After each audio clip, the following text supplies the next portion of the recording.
Halo, terima kasih sudah klik video ini dan jangan lupa di like ya.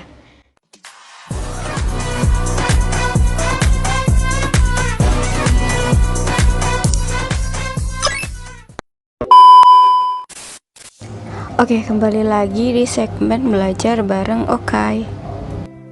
Oke, pada kesempatan video kali ini saya ingin membuat sebuah uji asumsi klasik melalui aplikasi SPSS.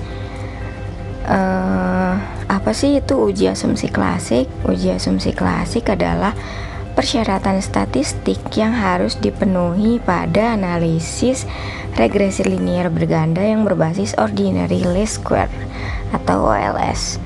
Nah, tujuan dari uji asumsi klasik ini yaitu untuk memberikan kepastian bahwa persamaan regresi yang didapatkan memiliki ketepatan dalam estimasi, tidak bias, dan konsisten.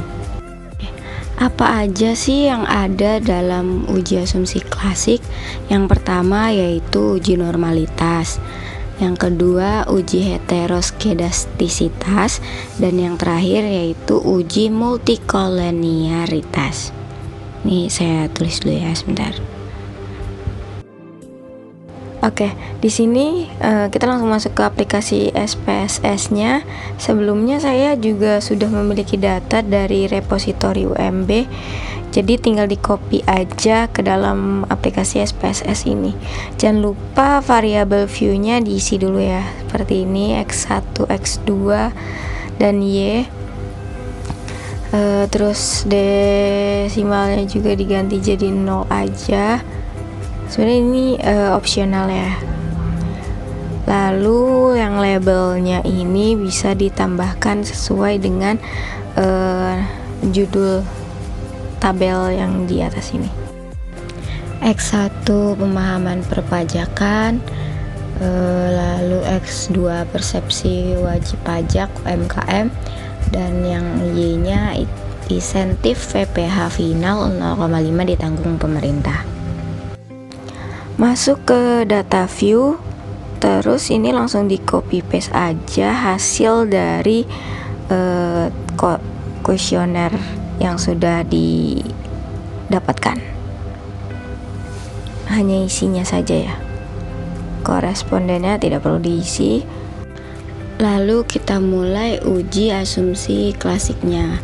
Caranya gimana? Caranya yang pertama itu klik analyze, lalu regression, lalu klik linear. Nah, kolom yang Y ini diisi dengan kolom dependent, sedangkan yang kolom X ini diisi dengan independent. Lalu di bagian statistik diklik pada estimate, model fit, lalu collinearity. Selanjutnya pada bagian plot, di sini jangan sampai salah ya, harus diperhatikan. Yang Y itu SRESID dan yang X itu ZPRED. Ini harus diperhatikan, nggak boleh salah. Lalu klik juga yang kolom di bawah ini, histogram dan bawahnya. Lalu klik continue. Lalu pada kolom save diklik residual understand ini. Lalu klik OK. Nah, nanti akan keluar hasilnya seperti ini. Oke, kita bahas dulu yang uji normalitas ya. Uji normalitas ini untuk menguji data yang dihasilkan bersifat normal atau tidak normal. Nah, dikatakan normal jika tingkat signifikansinya itu di atas 0,05. Begitu pula sebaliknya, dikatakan tidak normal jika tingkat signifikansinya 0,5. Ini sekalian saya tulis ya biar lebih jelas. Nah, oke, di sini juga data normalnya itu dicek dari 3 uji juga. Yang pertama histogram, yang kedua plot, Dan yang ketiga, Kolmogorov-Smirnov test. Oke, kita bahas satu-satu ya. Yang histogram ini dikatakan normal jika data yang dihasilkan membentuk sebuah gunungan seperti ini. Tapi ini nggak bisa jadi patokan kalau data itu normal ya. Kita bisa juga ngelihatnya dari sini. Dicek pada STDDIF-nya 0,981 yang artinya tingkat signifikansinya itu di atas 0,05 gitu. Nah, selanjutnya yaitu plot. Nah, kalau plot bisa lihat di bawah sini. Ada garis miring. Nah, jika sebaran titik-titik ini mendekati garis miring yang ada, maka data tersebut bisa dikatakan normal. Namun sebaliknya, jika titik-titik sebaran ini menjauhi garis miring yang ada, maka dapat dikatakan data tersebut tidak normal. Jadi dalam analisis plot ini bisa dikatakan data yang ada normal ya. Selanjutnya yaitu Kolmogorov-Smirnov test.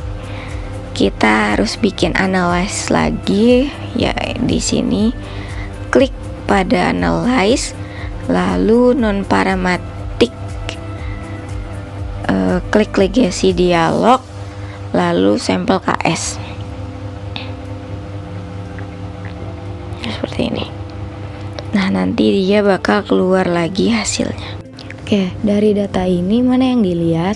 Kita bisa ngelihatnya dari uji data asymptotic totals yang 0,2 ini, yang berarti data berdasarkan Kolmogorov-Smirnov test ini artinya tingkat signifikansinya di atas 0,05.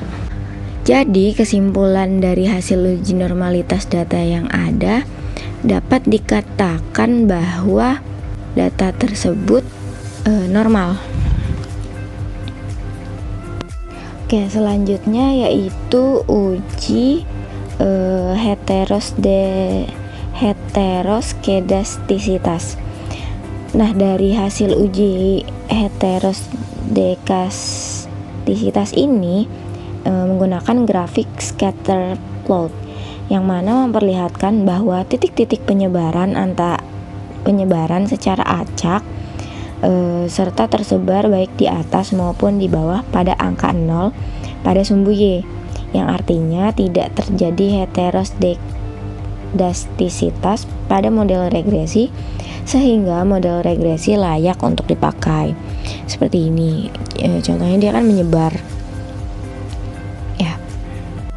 Oke, dan yang terakhir yaitu uji multikolinearitas.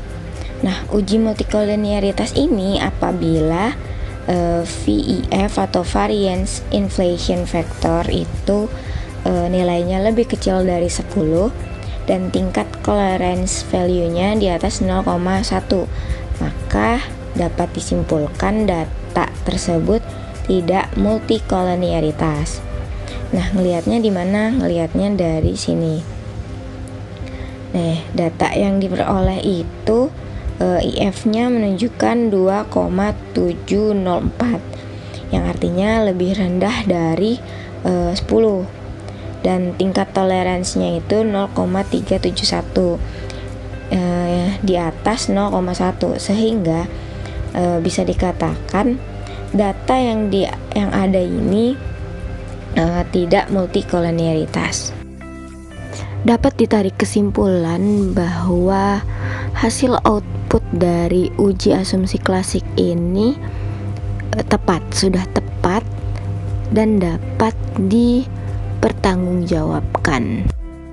Oke, selanjutnya bagaimana jika data yang kita miliki ini dalam pengujian asumsi klasik ini, terutama uji normalitas, data yang dihasilkan tidak normal atau menyimpang, yang dalam artian tingkat signifikansinya itu di bawah 0,05. Cara yang dapat kita lakukan yaitu jika data korespondensi kita terlalu banyak, sehingga data yang dihasilkan pun menyebar, sehingga kita dapat mengurangi jumlah korespondensi karena minimal koresponden yang dianjurkan untuk melakukan pengujian ini yaitu sebanyak 30 koresponden. Sehingga dari 30 koresponden saja sudah dapat menunjukkan suatu populasi. Selanjutnya kita juga dapat mengurangi data yang outliner atau data yang dihasilkan itu ekstrim. Misalnya jumlah suatu data itu ada rata-rata 10 10 10. Namun tiba-tiba ada angka 20 di sana. Sehingga angka 20 itu bisa kita hilangkan karena untuk mengurangi hasil data yang ekstrim tadi. Oke deh guys, jadi hasil dari uji asumsi klasik ini bisa langsung di save as aja untuk nanti dilampirkan pada saat untuk skripsi. Oke, mungkin cukup sekian video uji kelas asumsi klasik pada kesempatan kali ini. Kalau ada pertanyaan boleh langsung di komen. Terima kasih. Terima kasih sudah menonton video ini sampai akhir. Semoga bermanfaat.